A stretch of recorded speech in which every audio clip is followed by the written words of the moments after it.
Hey everybody, it's time for chapter 16 of Alienated. I'm excited to get going with you again. But first, as always, going to do a quick shout out. And this shout out today goes to Angus in London. Angus, I hope you're helping out around the house, helping your mum and dad, staying in, staying safe, and hope you're well. All right, let's crack on. Chapter 16, NEDageddon. I suddenly remembered Ned's phone call blabbering about magma being delicious and there being plenty of it. I started to get a very, very bad feeling. What do you mean, the end of the world? I asked. Houston's eyes lit up, literally. On the corrugated metal walls of the hangar, he projected images of green countryside, endless blue sky, oceans, and shimmering silver cityscapes. Not the National Geographic Channel, complained Octo. See if there's any boxing on. It's stunning, I said. I haven't shown anybody these until now, Houston said, but I think you need to know. This was my world. At first, I thought they were images of Earth, but then the trains started floating over tracks, and airplanes with 6 wings flew across the sky. And then the people. They weren't people at all.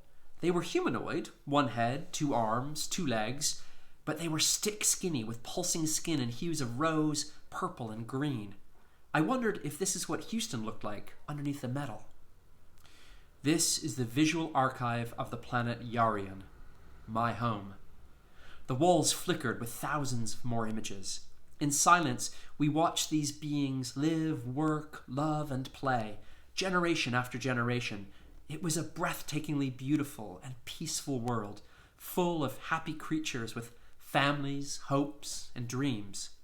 It's perfect, Sonia said. It was, replied Houston, until a giant ship arrived and drilled into our planet. We were given no warning, no time to evacuate. It efficiently sucked out Yarian's magma core. When our leaders tried to negotiate with the ship, to plead with it to stop, all they got was a pre-recorded announcement. We apologize for the inconvenience to your life, but the extraction process will be over soon. There was nothing we could do to stop the ship, draining every drop of magma from our planet's core. They called it extraction, but we called it extinction. We were silent with sympathy, not knowing what to say, and then Houston continued. My parents knew the end was near and wanted to save me, so they digitized me. I gave up my organic body and woke up in this ecto-shell, a kind of robotic lifeboat. Just seconds before my world collapsed in on itself, they launched me to a faraway world called Earth. I was the only survivor. We watched as images of a burning, collapsed world flashed onto the walls, the terror and suffering of the beings clear. And then the images faded, and Houston hung his head. I'm so sorry, Houston, said Sonia, wiping back a tear. I had no idea. Octo gave Houston a tentacle hug. It must have been the Neds, and I think they're going to do it again, whispered Houston from within Octo's embrace. To Earth. And then Ned's phone rang. Hello, I said, pressing the button I guessed was a speakerphone. Sure, man, said Ned. You are about to seriously regret stealing my phone. Listen, Ned, we're not going to let you... Sonia slapped the phone from my palm. It skidded across the dusty floor, crackled like a sparkler, and exploded. Pieces sizzled, just like our planet was going to do. We have to warn everyone, I said. But Ned just destroyed the evidence, said Sonia, pointing to the pieces of the phone. I'll talk to my dad, I said. He can warn the authorities, the Air Force, the entire military. When the extraction starts, said Houston, there's nothing your authorities can do to stop it. I'd had a lot of bad first days of school, but this took the cosmic cake. I'd stumbled upon a plot to destroy the world. My head spun as the text message flickered in my memory. Extraction in 8 weeks. And Houston's words haunted me. They called it extraction. We called it extinction. I found Jess in the kitchen finishing her English homework, a short essay on the ethnocentric bias of author H.G. Wells. I asked her where Dad was. Everyone on the base got called in, she said. He said something about a UFO sighting. And what, they need more envelopes? I don't know, Sherman, but He'd just sat down to watch football, and then this siren thing blasted out, and suddenly Dad and all the other grown-ups had to go into work. Didn't you hear it? Yeah, I lied. But we were pretty focused on the planetology stuff. Jessica returned to her essay, and I waited for Dad in the living room, surfing the off-world channels on satellite. I flicked through xenophile soap operas. Everybody was totally cheating on everybody.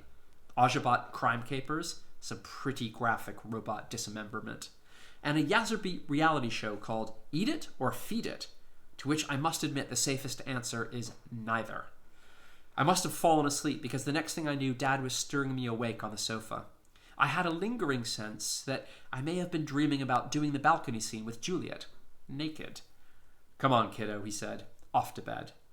"Dad, Jess said there was a UFO sighting tonight," I began. "That's classified, Sherman," he said, "but yes, something appeared in our airspace and then just disappeared. And around here, I have learned that unidentified means paperwork, and paperwork means more work for the stationary officer." I sat up on the Air Force issue beige sofa and tried to convince him that I was a bona fide prophet of Armageddon. "Dad, it's more than that. There's an alien invasion coming, and it's going to destroy the world." "You were probably dreaming," he said. "You were mumbling about killing an envious moon." "I wasn't," I said, not being entirely truthful. There was no way I was going to tell Dad about the naked balcony scene. I can't tell you how I know, but I know. It's the NEDs. They're going to suck magma out of Earth's core, and it's going to destroy the planet." "Sherman, is this a cry for help?" "No," I said. "Oh, well, yes, I need your help to stop it." "Son, the Bureau has extensive peace treaties with all of the aliens here, including the NEDs. It's a delicate diplomatic puzzle of alien relations, and the last thing we need is to be making serious accusations with a peaceful ally. Because if there's one thing, aside from rockets, that you should avoid, it's causing a diplomatic incident." "But Dad, they're not peaceful. Ned's a bully and a jerk, and he..." "Are you being bullied at school, Sherman?" Now, how was I supposed to answer that one?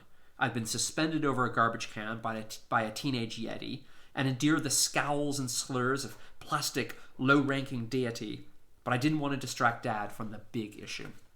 "No, Dad, but you have to listen. The invasion is coming, and we have..."